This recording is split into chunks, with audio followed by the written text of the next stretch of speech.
This is our little dude. It's hard to know how old he is because he's a runaway and a foster, but he's a nice little guy, and he's getting a little bit paying attention to his back end. So I decided to go with this hip and joint. This is a soft chew with glucosamine. So I'm going to go ahead and open these up.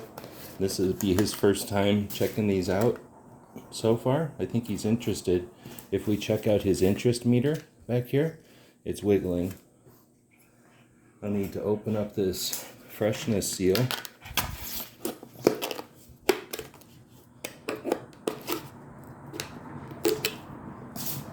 I'll just open up a half of it here and take a look at what one of these chews looks like. Looks like he's interested in it. I think I could talk him into eating one. And it looks like he's really interested in it. I'm looking forward to this. There's approximately 180 of them in here.